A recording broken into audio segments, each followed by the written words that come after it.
Hello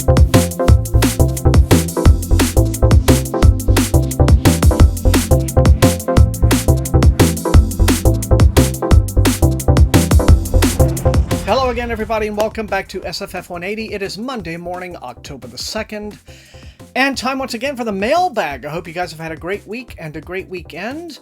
It is officially spooky season now that October has begun, and I am very, very excited, especially after such a wonderful space opera September month. I want to thank all of you who participated in that and made it such a fantastic Season 3, I want to thank Rachel from Shades of Orange and Whitney from Secret Sauce of Storycraft for being my awesome, amazing, hilarious co-hosts for this year. It's been a great time, and some of you had unbelievably fantastic reading months. I think one person read something like 35 books, which is superhuman. I don't even understand how that's possible, but congratulations to you. That's something else. And you will know now, if you have either been to the Discord over the weekend or if you have seen my community post, that the gift to all of you who participated this year is now available on the Discord. And that is, I can reveal it here at last, a short story, a free bonus short story written by my dear friend Stina Light, set in the space opera September universe of my animated introduction announcement videos. Yes, it is true. I got an award-nominated science fiction fantasy author to write a story about my cat character. That is a thing that happened. Yeah. Helps when somebody's a longtime personal friend, too. But it's a cute story, very funny and fun, and that's all it's meant to be. So go and grab that. And now, moving ahead, I want to say that I also very much enjoyed Thursday night, the reading stream. The first live reading stream that I've ever done. A bunch of you turned up. I think there were consistently about a dozen or so people in the stream at any given time. It was just a nice hangout, wasn't it? It really was. And so I'm going to be doing it again this coming Thursday. Same time, 7:30 to 9:30 roughly Central Time. So bring your book, whatever you're reading. I'll be out on the porch as usual, and we will just hang out together and have a quiet couple of hours of reading. I think some people may have been a little bit confused as to what a reading stream is. You know, like they show up and it's just me sitting in my chair on the patio reading my book. That's it.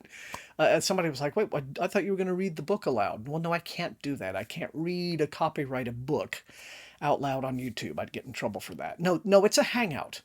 It's a hangout between friends. You bring your book, I've got mine, and we just sit together, keep each other company. All right, so see you Thursday night, 7:30, here on the channel for that, once more. And without further ado, let's get into the books, because there is a decent little stack this time. This is going to be mostly finished copies. Most of them come from Tor, so let's dig in, shall we? All right, so I'm going to start this time with a package from a company called Dragonwell Publishing. And I have to be honest, I'm not sure what this is. There's a remote possibility that I've had an email exchange with the publisher or the writer or who have you, but I'll have to have my memory refreshed as to what's in here. Okay, now I do remember this email exchange. This is a book called Lacrimosa of Dana, and the author is Anna Kashina, and I recognize that name. She has published a few fantasies a few years back with Angry Robot. This one comes out on October the 18th. Very lovely, high-quality hardcover edition here. Now, this is not the kind of thing I usually cover, but, I talked a little bit with the publisher, and I said, yeah, I'd be happy to give this a plug right here on the mailbag. This is a novelization of a video game, apparently. Yes, a best-selling video game by Nihon Falcom Company. Lacrimosa of Dana is part of the award-winning Yes, whatever, that series. Featuring Adol Kristen, a legendary swordsman and adventurer. Okay, so this is a novelization of that. If you're familiar with the game, then you already know that. And so it says, when Adol Kristen aboards the passenger liner Lombardia for an easy voyage across the Gaety Sea, he has no idea this journey will land him in shipwrecked on the mysterious Siren Island, home of an ancient curse that has plagued these waters for millennia. Okay, so it goes on there. So this, again, very, very handsome edition. And it comes out October the 18th from Dragonwell Publishing. All right, so there you have it by Anna Kashina. Now we're going to go through these white envelopes, quite a little stack of these, and these all come in from Macmillan, Tor.com, what have you. And the first of these, no surprise here, is the finished copy in hardcover of John Scalzi's Starter Villain. I believe this came out maybe last week, something like that, in hardcover from Tor. And it says, as you see, you can never fail with a cat on a book cover. The write-up goes like this. Inheriting your uncle's supervillain business is more complicated than you might think, particularly when you discover who's running the place. Charlie's life is going nowhere fast. A divorced substitute teacher living with his cat. All he wants to do is open a pub downtown. If only the bank will approve his loan. Then his long-lost uncle, Jake, dies and leaves his supervillain business, complete with island volcano lair, to Charlie. But becoming a supervillain isn't all giant laser death rays and lava pits. Jake had enemies, and now they're coming after Charlie. His uncle might have been a stand-up, old-fashioned kind of villain, but these are the real thing. Rich, soulless predators, backed by multinational corporations and venture capital. It's up to Charlie to win the war his uncle started against a league of supervillains, but with unionized dolphins, hyper-intelligent talking spy cats, and a terrifying hench-person at his side, going bad is starting to look pretty good. In a dog-eat-dog world, be a cat. And there you have it. This looks like it follows on from Kaiju Preservation Society, where John is doing these comedy riffs on, popular genres like, kaiju, of course, and now we have comics with supervillains and what have you. So Starter Villain, available now in hardcover from Tor. And this is new horror from Nightfire. This is Brainworms, the new novel by Alison Rumfitt, who previously released Tell Me I'm Worthless. This one comes out October the 10th, and it says it's a horror novel that promises to be more shocking, grotesque, and downright filthy than that book. Okay, then. With her trademark dark humor and bold prose, Brainworms confronts themes of political terrorism and modern dating, which I guess are linked, leaving even the strongest body horror fans squeamish but unable to look away. All right, then. When a transphobic woman bombs Frankie's workplace, she blows up Frankie's life with it. As the media descends like vultures, Frankie tries to cope with the carnage, binge drinking, sleeping with strangers, pushing away her friends. Then she meets Vanya. Mysterious, beautiful, terrifying Vanya. The two hit it off immediately, but as their relationship intensifies, so too does Frankie's feeling that Vanya is hiding something from her. Frankie starts digging and unearths a sinister, depraved conspiracy, the roots of which go deeper than she ever imagined. Okay, then. All right, so this is Brainworms, comes out October the 10th, and I guess promises to be incredibly gross. From Nightfire. And next up we have another Nightfire horror offering. This one comes out tomorrow. On the 3rd, it's called Knock Knock Open Wide. The author is Neil Sharpson.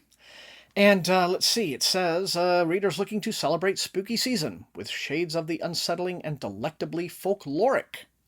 Need to look no further than this book. Driving home late one night, Etain Larkin finds a corpse on a pitch-black country road deep in the Irish countryside. She takes the corpse to a remote farmhouse. So begins a night of unspeakable horror that will take her to the very brink of sanity. She will never speak of it again. 2 decades later, Betty Fitzpatrick, newly arrived at college in Dublin, has already fallen in love with the Drama Society and the beautiful but troubled Aisling Mallon. As their relationship blossoms, Aisling goes to great lengths to keep Betty away from her family, especially her alcoholic mother, Etain. Betty learns her lover's terrifying family history and Aisling's secret obsession. Aisling has become convinced that the horrors inflicted on her family are connected to a seemingly innocent children's TV show. I didn't see that coming. Everyone in Ireland watched this show in their youth, but Ash soon discovers that no one remembers it quite the same way. Okay, so that's Candle Cove, right? Isn't it? Okay. And only Aisling seems to remember its star, a small black goat puppet, who lives in a box and only comes out if you don't behave. They say he's never come out, almost never. When the door between the known and unknown opens, it can never close again. Okay, I mean, does sound a little bit like it sacrificed a bit of originality there, but that doesn't mean it still cannot be good and creepy. So, willing to give it a chance on that score. Knock Knock Open Wide by Neil Sharpson comes out tomorrow from Nightfire. Okay, I guess you can tell it is spooky season indeed because the Nightfire horror keeps coming. Here's another Nightfire title coming out tomorrow. And this is a collaboration between Cassandra Caw and Richard Cadre. Richard Cadre, who wrote the Sandman Slim books. This is called The Dead Take the A-Train. Let's see, it says part snarky dark fantasy, part bone-chilling gore-fest horror. The first entry in their Carrion City duology is a one-way ticket to an addictive, thrilling read. Julie is a coked-up, burnt-out 30-year-old whose only retirement plan is dying early. She's been trying to establish herself in the New York City magic scene, and she'll work the most gruesome gigs, exorcise the nastiest demons, and make deals with the cruelest gods to claw her way to the top. But nothing can prepare her for the toughest job yet when her best friend Sarah shows up at her door in need of help. Keeping Sarah safe becomes top priority. Julie is desperate for a quick fix to break the dead-end grind and save her friend, but her power grab sets off a deadly chain of events that puts Sarah and the entire world directly in the path of annihilation. It's a book that moves at a breakneck pace, perfect for fans of Neil Gaiman and Joe Hill, and it sounds a little bit maybe Jim Butcher as well. Could only have been produced by a partnership like the one between Cadre and Caw. Okay then. Alright, so it's the first explosive adventure in the Carrion City duology. The Dead Take the A-Train is a full-throttle thrill ride straight into New York's magical underbelly, and it comes out tomorrow in hardcover from Nightfire. And this is one that has me dead excited. This also comes out tomorrow from Tor.com Publishing. It is the new book by Samit Basu, who wrote The City Inside, and this is the Jinn-Bot of Shantiport. And this is basically, I think, a science fiction, futuristic take on the Aladdin story. It says, Shantiport was supposed to be a gateway to the stars, but the city is sinking, and its colonist rulers aren't helping anyone but themselves. Lena, a daughter of failed revolutionaries, has no desire to escape Shantiport. She loves her city and would do anything to save its people. This is, in fact, the plan for her life, made before she was even born. Her brother, Bador, is a small monkey bot with a big attitude and bigger ambitions. He wants a chance to leave this dead-end planet and explore the universe on his own terms. But that would mean abandoning the family he loves, even if they do take him for granted.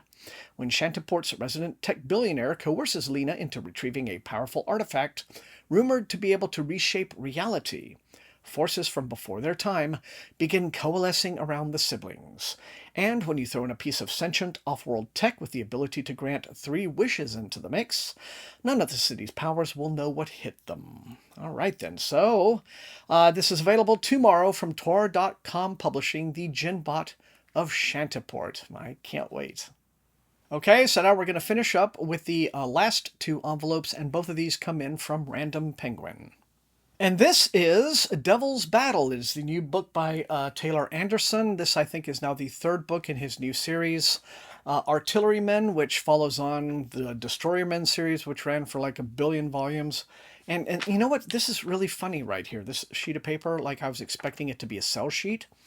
But all it is, right, you probably see, it's just a little letter that says, Dear colleague, we hope you enjoy this book and look forward to hearing from you. Best Berkeley publicity. That's so weird. I've literally never got anything that completely generic from a major publisher before. I usually get actual cell sheets. Oh well. Anyway, Devil's Battle, as you see, and what can I say that isn't spoilery? It just says, marooned on a deadly alternate Earth, Colonel Lewis Casey and his soldiers find themselves outnumbered and outclassed in this riveting new adventure set in the world of the New York Times bestselling Destroyermen series. So, if you're a fan and a follower of that series, then I'm sure you have begun this one, and this is the new one, Devil's Battle, and it is out either nowish or maybe this week or imminently from Ace in hardcover. And last, but by no means least, we are back to the horror. With this out in hardcover from Berkeley Books. I believe this came out actually on September the 19th. It is Black Sheep, and it is the new book by Rachel Harrison. And this one says it is a cynical 20-something must confront her unconventional family's dark secrets in this fiery, irreverent horror novel from the author of Such Sharp Teeth and Cackle. Nobody has a normal family, but Vesper Wrights is truly something else. Vesper left home at 18 and never looked back, mostly because she was told that leaving the staunchly religious community she grew up in meant she couldn't return. But then an envelope arrives on her doorstep. Inside is an invitation to the wedding of Vesper's beloved cousin Rosie. It's to be hosted at the family farm. Have they made an exception to the rule? It wouldn't be the first time Vesper's been given special treatment. Is the invite a sweet gesture? An olive branch? A trap? Doesn't matter. Something inside her insists she go to the wedding. Okay, that's your first mistake, girl. Sorry. Even if it means returning to the toxic environment she escaped, even if it means reuniting with her mother Constance, a former horror film star and forever ice queen. When Vesper's homecoming exhumes a terrifying secret, she's forced to reckon with her family's beliefs and her own crisis of faith. In this deliciously sinister novel that explores the way family ties can bind us as we struggle to find our place in the world. And that is Black Sheep by Rachel Harrison, and it is available now in hardcover from Berkeley. And there you have it. That's all I've got for the mailbag this week. You guys know the drill. Light up those comments. Let me know which of these looks most interesting and exciting to you, and which you would like to see me prioritize for review. And otherwise, if you enjoyed watching, please hit that like button, share the video far and wide with all of your SFF and horror reading friends. And above all, please subscribe. That is how the channel grows. You can also support the channel at my TeePublic store and at my Patreon, where recruits into Wink's Army occasionally get little perks like early access to some of my videos if I finish them early, which I don't too often, I'm sad to admit. But the main point of the Patreon is to help me pay Matt Olson, my amazingly talented, brilliant, gifted channel artist who does all my thumbnails for me, who did that fantastic animated videos for Space Opera September. If I need art, Matt does it, and he always does it lickety-split and a fantastic job. I'm very lucky and proud to have him, and I'm thankful to those of you who are helping me out to get him paid for his work through the Patreon. I want to thank all the rest of you guys for being the very best viewers in all of BookTube, and until I see all of you next time, stay safe, stay healthy. Join me Thursday night for the live readathon, or read-along, excuse me. And until I see you next time, happy reading.